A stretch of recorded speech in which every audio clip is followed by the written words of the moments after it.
Hello everyone. मैं अर्चना Pandey success संकल्प classes में आप सभी का स्वागत करती हूँ। आज हम जो बात करने वाले थे वो निबंध पर हमारी चर्चा चल रही थी। तो इससे पहले कि हम कोई टॉपिक को स्टार्ट करें, आइए देखते हैं कि एक अच्छे निबंध पर क्या क्या चीजें हमें उसमें डालनी है। क्या कोटेशन हो सकता है, कैसे उसे हम प्रभावपूर्ण बना सकते हैं, कैसे हम अधिक अंकों को प्राप्त कर सकते हैं।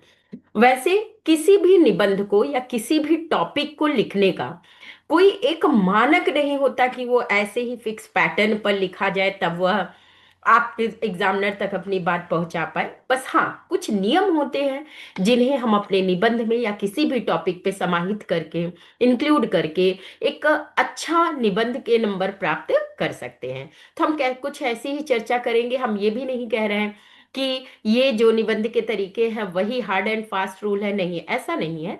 हर व्यक्ति की अपनी रचनात्मकता होती है। अगर उस रचनात्मकता के साथ वो अपनी अभिव्यक्ति करता है तो वो कहीं ना कहीं एक अच्छा निबंध, अच्छा लेख लिख पाता है। बाकी हर व्यक्ति की अपनी सोच भी होती है। उसकी अकॉर्डिंग कभी किसकी सोच किस एग्जामिनर से कैसे मैच खा जाए ये भी नहीं कहा जा सकता। और सबसे बड़ी बात है कि वह समय हमारा कितना साथ दे रहा है। ये सभी बातें किसी भी लेख पर, किसी भी निबंध पर लागू होती हैं।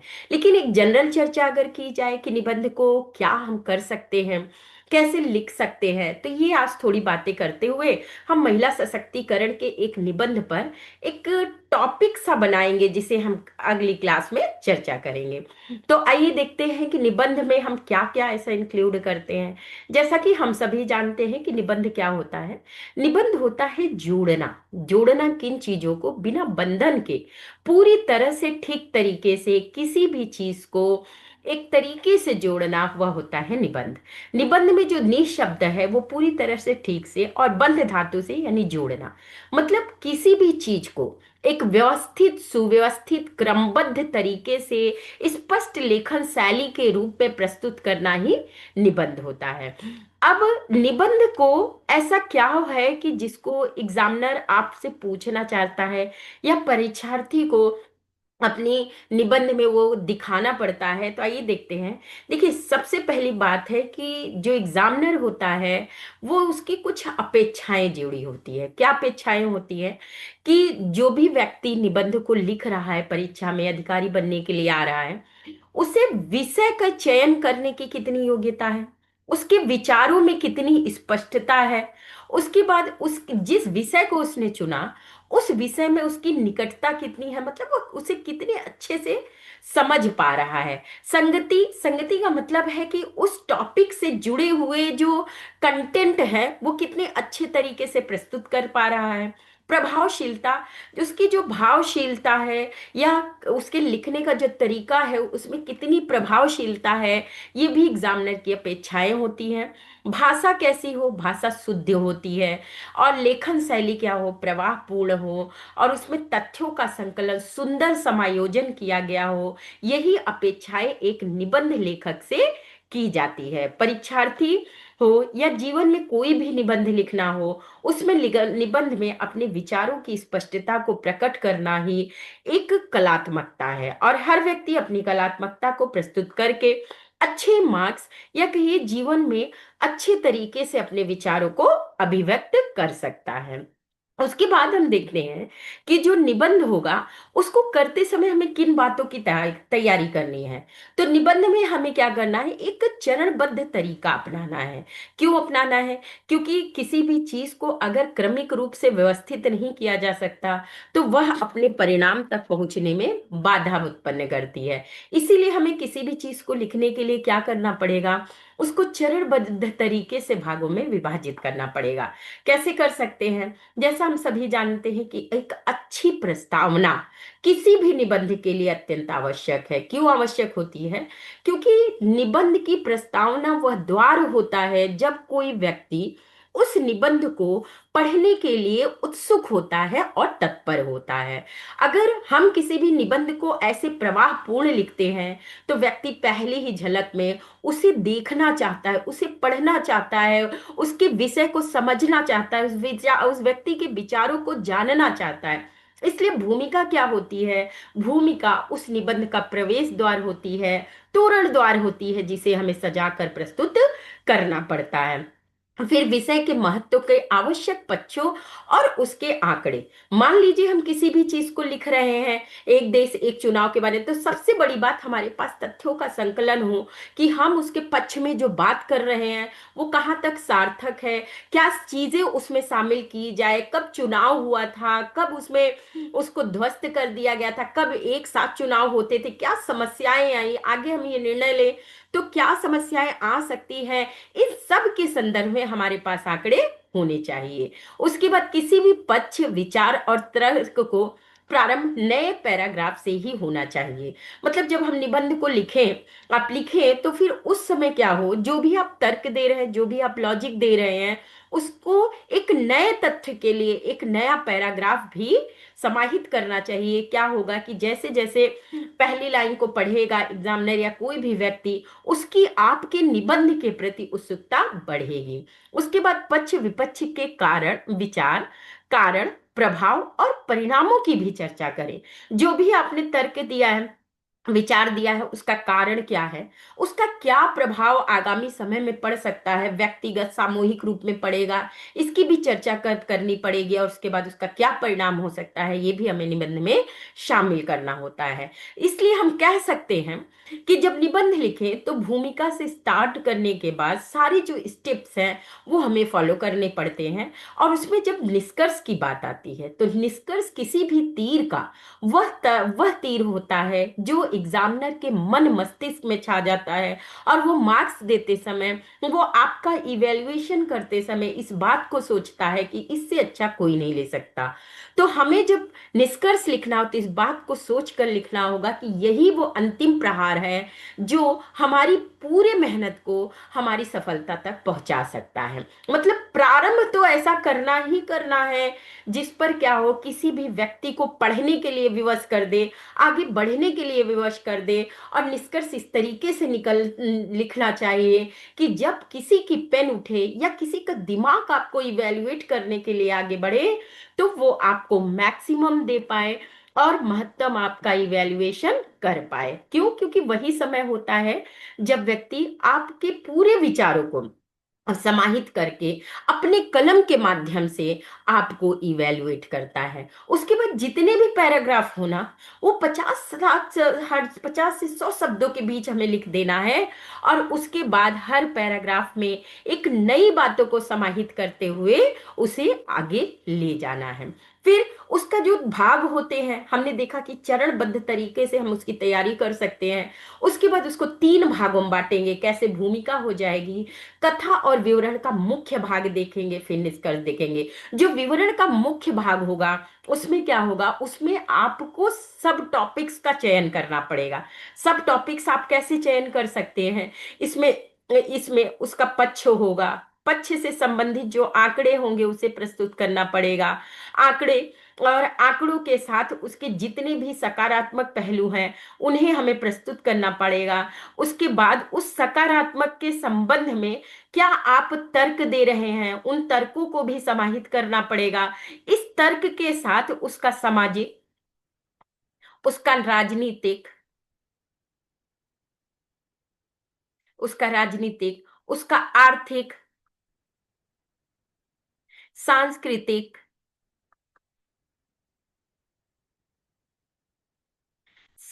उसका सांस्कृतिक, उसका अंतरराष्ट्रीय, अंतरराष्ट्रीय जितने भी प्रभाव को या जितने भी डायमेंशन को आप खोल सकते हैं, अपने में समाहित कर सकते हैं, उन सभी तथ्यों को आपको शामिल करना है। एक बार इस तरीके से सोच के देखिएगा, किसी भी टॉपिक को अगर हम उसके विविध डायमेंशन से खोल देते हैं कि उसका राजनीतिक, आर्थिक, सामाजिक, सांस्कृतिक, पारिवारिक, अंतरराष्ट्रीय और देश पे जो प्रभाव पड़ रहा है, अगर उन सभी तथ्यों को हम शामिल कर लें, तो 600 क्या, हम 6000 शब्दों का संकलन कर सकते हैं और एक प्रवाहपूर्ण शैली में उसको प्रस्तुत कर सकते हैं। तो ये हमारा मेन पार्ट पर बात हुई। क्यों? क्योंकि हमने भूमिका पर बात कर ली, हमने थोड़ी निष्कर्ष पर बातें की, लेकिन हमारा बॉडी पार्ट कैसा होना चाहिए, उससे मल्टी डायमेंशनल होना चाहिए। और परीक्षा परीक्षा में जो भी आपके उसे देखे, उसे हर पैराग्राफ में एक नए तथ्यों को तलाशने की जरूरत ना पड़े, उसे हर चीज आपकी कॉपी में सहजता से दिखनी चाहिए। यही आपका क्या होना चाहिए, प्रयास होना चाहिए, जिससे आप क्या परीक्षा में अच्छे अंक प्राप्त कर सकते हैं।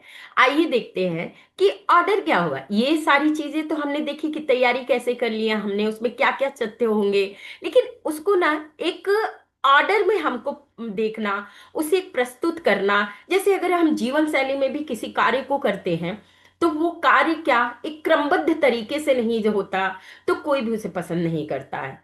अगर क्रमबद्ध तरीके से किसी कार्य को किया जाए, तो वो अधिक प्रवाहपूर्ण और अधिक प्रभावित करने वाली शैली के रूप में प्रस्तुत होता है। इसलिए उसका सीक्वेंस क्या हो सकता है, सीक्वेंस क्या होगा, सीक्वेंस होगी कि आप भूमिका तो लिखेंगे ही लिखेंगे, जो तर्क संगत, प्रवाहपूर्ण और आकर्षक होगी। उसके बाद उसकी पृष्ठभूमि पर जाए, उसके इतिहास को बताएं। अब अगर हम महिला सशक्तिकरण की बात कर लें, तो भूमिका हम किसी भी तरीके से डिपेंड ऑन की टॉपिक कैसा आया हुआ है, हम उसके अकॉर्डिंग उसे लिख सकते हैं। फिर उसकी पृष्ठभूमि बताते समय हम हड़प्पा काल से लेकर वैदिक काल तक, मौर्य काल, गुप्त काल, उसके बाद मध्यकाल और मॉडर्न इंडिया तक हम उसकी ऐतिहासिक पृष्ठभूमि पर चर्चा करेंगे। और उसके बाद मेन कॉन्सेप्ट को उस पर समाहित करेंगे कि क्यों आखिर आवश्यकता पड़ी महिला सशक्तिकरण की, या किसी भी टॉपिक से रिलेटेड जो तथ्य हैं उस पर हम थिंक करेंगे और उसको प्रस्तुत करने का प्रयास करेंगे। इससे संबंधित वर्तमान स्थिति क्यों क्या है, क्या वर्तमान स्थिति है, क्यों सती प्रथा से लेकर आज सशक्तिकरण की दिशा में हम सिर्फ वार्तालाप कर रहे हैं, क्या ये डेफिसिट है, क्या ये पॉइंट्स है जो हमें इंक्लूड करना पड़ेगा, वर्तमान स्थिति क्या है, कुछ आंकड़ों को, कुछ तथ्यों को प्रस्तुत करना पड़ेगा, कुछ वाद संवाद के विषय वस्तु को इसमें समाहित करना पड़ेगा। तब जाके हम अपने तर्कों को क्या कर सकेंगे, जस्टिफाई कर पाएंगे। उसके बाद सकारात्मक पक्षों की बात करने के बाद हम उसके नकारात्मक करें। कभी ऐसा नहीं करना चाहिए कि हम नकारात्मक कर ले, बशर्ते कि वो टॉपिक ऐसा ना हो। जैसे पर्यावरण प्रदूषण है, तो हमारी आवश्यकता नहीं, व्यवस्था है कि हम उसमें नकारात्मक पहलुओं पर चर्चा करेंगे। उसके बाद सरकार की पहल से क्या कर रही है, मतलब हम देखेंगे उसके सकारात्मक नकारात्मक बिंदुओं पर प्रकाश डालने के बाद हमें गवर्नमेंट के प्रयास देखने पड़ेंगे। संवैधानिक प्रयास हो तो उसे अवश्य रूप से शामिल करना पड़ता है। जो भी आपके पास आर्टिकल हो, संविधान की प्रस्तावना में जो लिखा हुआ तर्क हो, और जो भी अंतरराष्ट्रीय रिपोर्ट आई है, वो अगर आपके तथ्यों की पुष्टि करता है, तो इससे अच्छा निबंध नहीं हो सकता। ऐसा मेरा अनुभव रहा है, ऐसा मैंने देखा है कि अगर इन तथ्यों को शामिल किया जाए, तो आप एक अच्छा इम्पैक्ट एग्जामिनर पर छोड़ सकते हैं। उसके बाद निष्कर्ष पर हमने चर्चा की। अभी और भी उस पर बातें करेंगे कि क्या ऐसी चीजें हैं जिसको हम इस पर समाहित कर सकते हैं और आगे बढ़ा सकते हैं। फिर आइए देखते हैं, यहाँ पर कुछ आपके लिए वो तथ्य दिए गए कि कैसे सोचना है, क्या उसमें सोच शामिल करनी है जो आप एक अच्छा निबंध लिख पाए। सबसे पहले हमें निबंध को जब लेखन करना हो, तो हमें यही सोचना है कि टॉपिक हमने क्यों लिया, क्यों और क्या इसमें शामिल करना है, कैसे, क्यों किया और क्या शामिल कर सकते हैं, और कहाँ तक इसके विस्तार को कर सकते हैं, फिर कैसे इसे किया जा सकता है, कौन इसका मेन मुख्य मुख्य किरदार होगा, और कब तक हम इसे समाप्त कर सकेंगे। जैसे सशक्तिकरण का टॉपिक हो या पर्यावरण प्रदूषण का टॉपिक हो, तो हमारी ये इमेज क्या होती है, पूरी तरीके से लागू होती है कि क्यों क्यों ये मुद्दा आया। तो हम बता सकते हैं उसकी वर्तमान स्थिति को लेते हुए, उसकी ऐतिहासिक पृष्ठभूमि को लेते हुए कि क्यों मुद्दा है।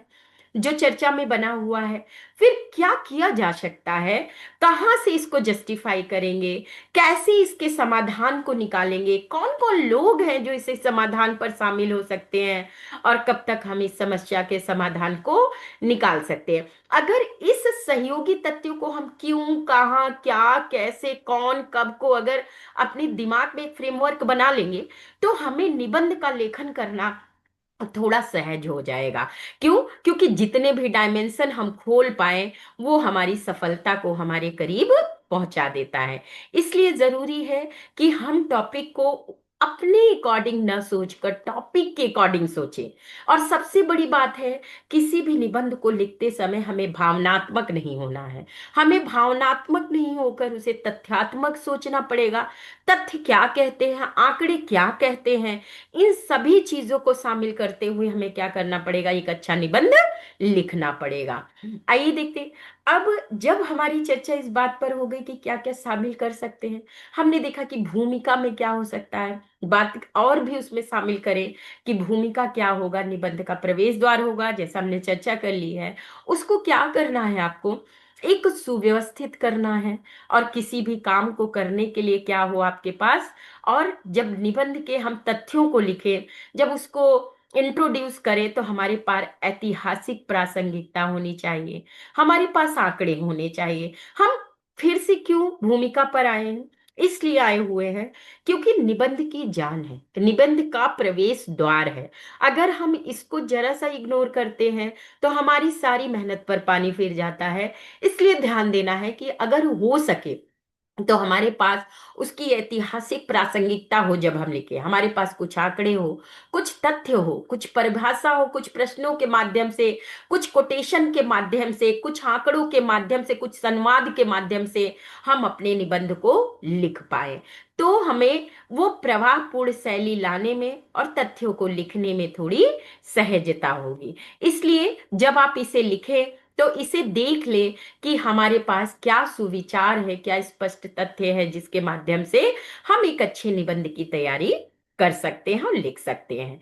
इन सब के साथ निष्कर्ष को लिखते समय, हमने पहले भी कहा और अभी भी कहूंगी कि निष्कर्ष को लिखना एक चुनौती है। क्यों? क्योंकि हमारी जितनी भी मेहनत थी, वो निष्कर्ष के माध्यम से उसके दिमाग तक पहुंचा सकते हैं कि आप उस काम को कितने अच्छे तरीके से किया, आपने टॉपिक को कितना समझा, न केवल समझा, इस 2 घंटे में आप कितना जी पाए, आपने कितना उसे अच्छा लिख पाया। ये सारी अभिव्यक्ति आपको 3 घंटे के उस पेपर में दिखा देना है। इसके लिए क्या है, निष्कर्ष को क्या करें, बहुत प्रभावपूर्ण। अच्छा, एक बात और ध्यान देनी है कि निष्कर्ष कभी नकारात्मक नहीं होगा। मुद्दा कुछ भी हो, सशक्तिकरण हो, प्रदूषण हो, मनरेगा हो, या फिर रसिया का मुद्दा हो, या फिर चाइना का मुद्दा हो, या फिर अमेरिका से ट्रंप का ही मुद्दा क्यों ना हो, हम जानते हैं कि कभी भी हमें नकारात्मक एंडिंग नहीं करनी है। हमेशा जो एंडिंग होगी, वो क्या होगी, संभावनाओं से भरी होगी, संभावनाओं से भरी, आशापूर्ण दृष्टि को प्रकट करने वाला, और किसी को भी आकर्षित करने वाला हो, कुछ ऐसा समाधान हो जो किसी के पास नहीं हो। तो इससे अच्छा हमारे पास विकल्प नहीं हो सकता। तो हमें वो ध्यान देना है कि जब हम एंडिंग करें, तो उसमें वो भावना उभर कर आए कि हम समस्याओं में उलझने वाले नहीं हैं, हम समाधान की नए मार्ग को दिखाने वाले हैं और लोगों का मार्गदर्शन करने वाले हैं। ऐसा निष्कर्ष हमें लिखना है। आइए अब कुछ एक टॉपिक पर बात करते हैं, जिसको हम पूरा करेंगे। आज तो हमने निबंध में क्या करना है, कैसे करना है, इस पर चर्चा की। एक छोटा ग्राफ बनाया है। क्यों? क्योंकि आपको मैंने अभी तक बताया कि हमारे पास एक प्रवाह होना चाहिए, एक माइंड फ्रेम होता है। तो ये माइंड मैप है जो आपके सामने प्रस्तुत कर रही हूँ। अगर मान लीजिए कि हमारे पास महिला सशक्तिकरण है, उसकी दशा और दिशा के बारे में आ जाए, तो हम क्या कर सकते हैं। प्रस्तावना में हम कोई भी कोटेशन से शुरू कर सकते हैं। नारी अपनी पहचान की मोहताज नहीं है, नारी अबला नहीं है, कुछ भी अगर हम लिखें और उसके बाद अपनी प्रस्तावना को पूरा करें, तो इतिहास से लेकर वर्तमान तक तथ्यों का भरपूर संग्रह है हमारे पास, जिससे हम अपने बात को क्या कर सकते हैं, जस्टिफाई कर सकते हैं। नारी क्या है, नारी, एक नारी की शिक्षा पूरे समाज की शिक्षा का दर्पण बन सकती है। ये ऐसे कुछ कोटेशंस है जिससे आप शुरुआत कर सकते हैं। मैं कल एक निबंध इस पर लिखूंगी। लिखूंगी और आपके सामने प्रस्तुत करूंगी, जिससे आपको और भी बातें क्या हो, क्लियर हो जाए। उसके बाद देखिए, सशक्तिकरण क्या है, हमने बात की अभी कि हमें क्या पर सोचना है। टॉपिक क्या है, सशक्तिकरण है, तो उसके सामाजिक, आर्थिक, राजनीतिक पहलुओं पर क्या करना है, हमें देखना है कि सशक्तिकरण सामाजिक रूप से कैसे हो सकता है, आर्थिक रूप से क्या होगा, राजनीतिक रूप से, धार्मिक संदर्भों में सशक्तिकरण को कैसे समाहित किया जा सकता है। ऐतिहासिक पृष्ठभूमि, हड़प्पा, वैदिक काल, मौर्य काल, गुप्त काल, मध्यकाल, ब्रिटिश काल और आजादी के बाद महिलाओं की क्या रही, इसकी चर्चा की जाएगी। फिर संवैधानिक प्रावधानों की, जैसे प्रस्तावना में दिया है स्वतंत्रता, समानता, बंधुत्व, सामाजिक, आर्थिक, राजनीतिक न्याय, इसको इंक्लूड करेंगे। उसके बाद जितने भी हमारे पास अनुच्छेद हैं, 14, 15, 16, 21, 22, 39A, 45, सबको हम इसमें इंक्लूड करके क्या करेंगे, एक निबंध को अच्छा लिख सकते हैं। नीति निदेशक में भी क्या है, समान कार्य के लिए समान वेतन की जो चर्चा की गई है 39A में, उसको भी इंक्लूड करके हम बताएंगे कि किस तरीके से क्या होता है, संवैधानिक प्रावधान महिला सशक्तिकरण को दिशा प्रदान करते हैं। सरकारी योजनाओं में भी अगर बात करें तो भ्रूण हत्या से लेकर शिक्षा से संबंध में, विवाह के संबंध में, कार्यस्थल पर संरक्षण से लेकर हर जगह पर हम क्या देखते हैं, घरेलू हिंसा से लेकर आप कह सकते हैं कि घर से लेकर कार्यालय तक क्या है कि सरकारी योजनाएं महिलाओं के संरक्षण में तत्पर है।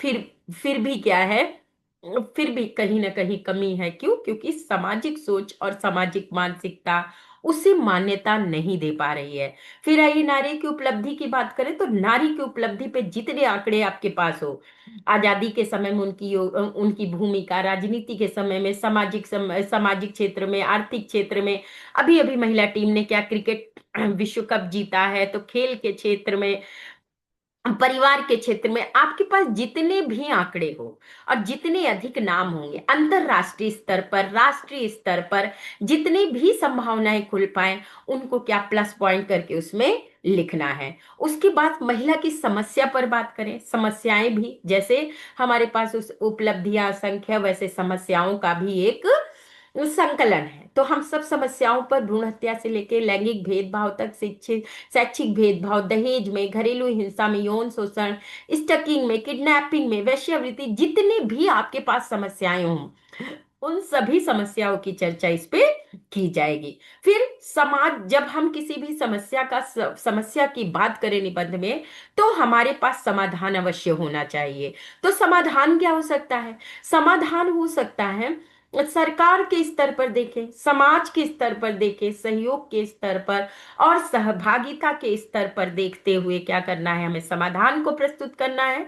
उसके बाद सकारात्मक और रचनात्मक, आशा अनुरूप हमें क्या, एक निष्कर्ष लिखना है। ये तो मैंने थोड़ी चर्चा एक ग्राफ पर की हुई है कि महिला सशक्तिकरण पर निबंध के लिए हमारे पास क्या क्या टॉपिक हो सकते हैं, क्या क्या सब टॉपिक्स हो सकते हैं।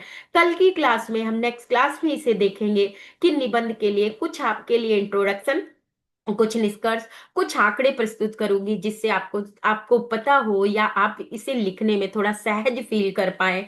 मैं बस इतना करूंगी कि इसमें इतनी चीजें जरूर समाहित कर दी जाएं कि अगर आप निबंध लिखने के लिए सोचें, तो आपके पास आंकड़ों की कमी ना हो, आपके पास तथ्यों की कमी ना हो, पैराग्राफ आप क्रमबद्ध कर पाए, और उसके साथ जो आपकी रचनात्मकता है, आप इसे और भी क्रिएटिविटी ला सकते हैं और अच्छे नंबर प्राप्त कर सकते हैं। मेरी जितनी कोशिश होगी, जितना भी मेरे पास तथ्य होगा, मैं नेक्स्ट क्लास में आपके लिए प्रस्तुत करूंगी।